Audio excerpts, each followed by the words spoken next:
Hey there, welcome to the Millennial Book Junkie. My name is Monique, and today I'm going to be talking all about the Mary Kubica book signing that I went to yesterday. So Mary Kubica showed up at a wine bar just down the street from where I live, and I was so grateful because I don't live in a huge city. When I found out that Mary Kubica was coming, I called my sister and I said, would you be down to come and see this book signing? And she was like, hell yes. Okay, I'm on my way to see Mary Kubica. It is raining cats and dogs, so my husband is dropping me off, and I'm gonna meet my sister there. I'm so excited. So I'm bringing my book. It's not her, that's what the whole signing is for. And I'm really excited. I haven't gone to an author event since I met Amy Tintera like a few months ago.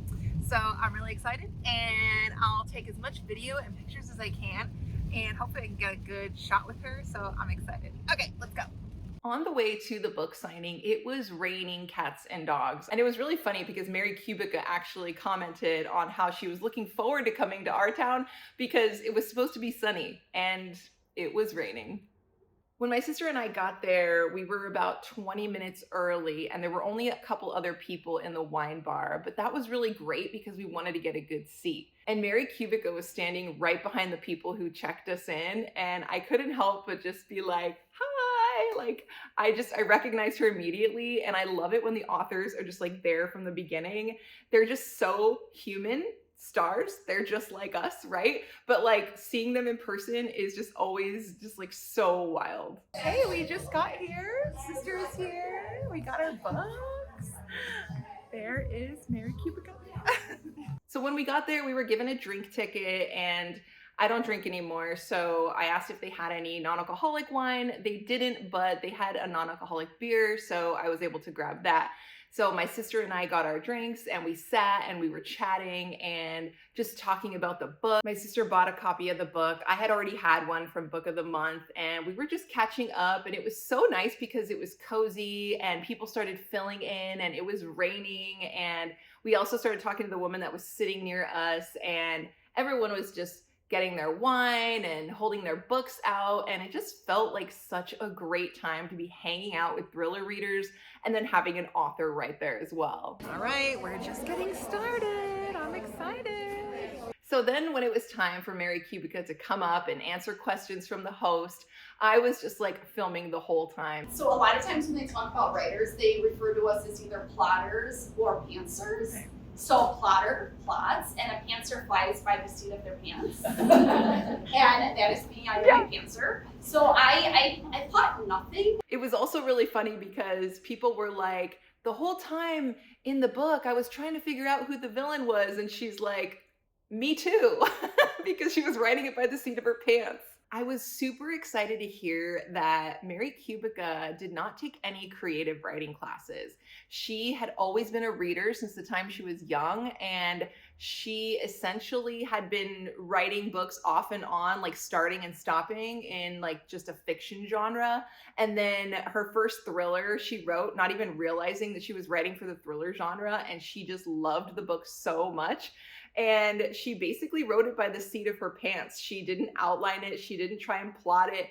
And it was like her first novel that she ever had published. And I loved that. I was so excited to just be there listening to her. And I had so many questions that I wanted to ask myself as an aspiring author, and I couldn't wait for the Q&A section of the event, I have to be honest. But it was so great to listen to the host just ask her all the questions about how she comes up with characters and how she writes her characters.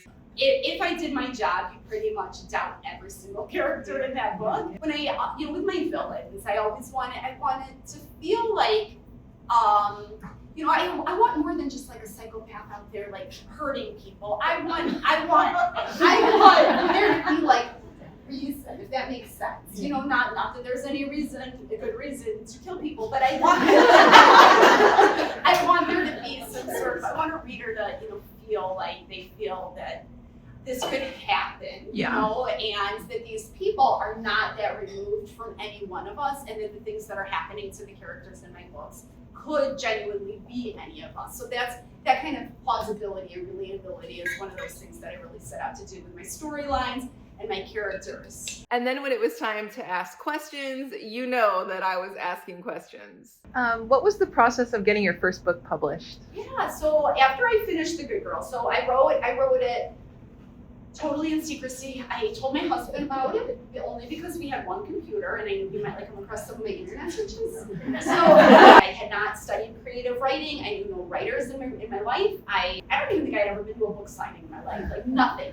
So I did some research, thank goodness for the internet. There was a book called The Writer's Market, and it listed literary agents in there and how to go about contacting them and what to send them. So I queried about 100 agents. And of those 100, all but 3 outright rejected it. And then those other 3 asked to read the entire manuscript. So I sent it to them, and then over the next couple months, all 3 of them rejected it also. So every single person I sent the Good Girl to turned it down. And so I thought the book would never be published. But 2 years after all that rejection, one of those agents reached back out to me. It just so happens that when she first read The Good Girl, she was right out of college, ran into this literary agency, and they call it the slush pile, these unsolicited manuscripts that the agencies receive, and she was going through that. She came across The Good Girl, she read it, she loved it, but she was working as an assistant for somebody else, and so she was not in a position to take on her own work. And she remembered The Good Girl, and 2 years later when she was promoted and she was in a position to take it on, she reached back out to me. She and I started working together. By the end of that year, that was back in 2012, she was sending it out to publishers. And it was a similar rejection process. Initially, a lot of the publishers were turning it down as well. Then I got 2 offers on the same day, and I was able to have a conversation with both of those editors. They were both fantastic. I would have been really fortunate to get to work with either of them. But the editor I went with, who I'm still with now, she had offered me a 2-book deal. So it felt like this once-in-a-lifetime opportunity to take that one book and really sort of launch a career with it. For any aspiring writers in the room, I always say, like, it's not even about the book sometimes. It's not the wrong book, it could just be the wrong time. So you just kind of have to find that one person that loves it. I was so happy that she was just so candid and open about talking about, how she got published and how long it took her. And her story was just so inspiring to hear, because it is really hard to get published and you really just have to focus on getting rejected pretty much, because that's all you're gonna get. Overall, the whole event just had this very intimate, like, reader vibe. I just loved being around all of the readers.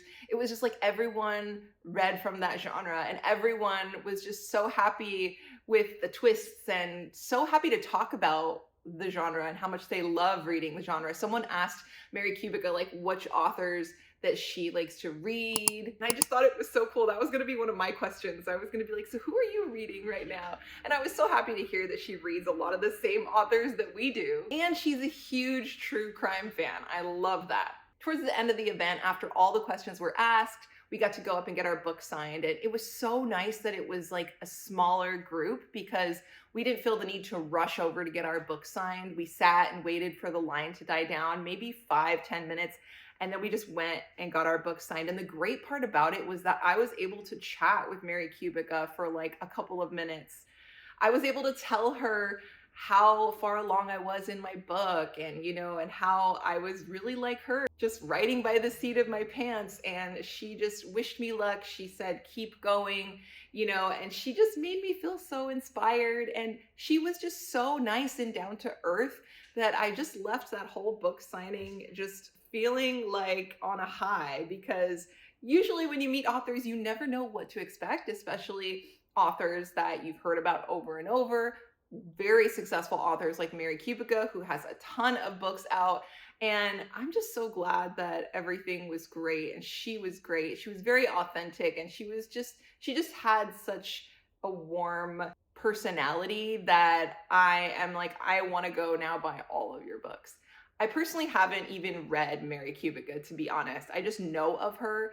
And so now I have It's Not Her, which is her latest release. And I'm probably going to go and try and read her backlist now, because I'm really excited to see how she writes. So that was my experience meeting Mary Kubica. And I would really love to know if you go to any author events near you. Have you seen Mary Kubica or any other thriller author recently? I always try to go to as many author events as I can. The last author event I went to was for Amy Tintera, and that was so cool. And if I can, I'm always down to go to an author event because they're just so fun. So if you like this video, don't forget to like and subscribe, and don't forget to tell me what you are currently reading as well. I would love to know, and until next time, I will talk to you guys later. Bye.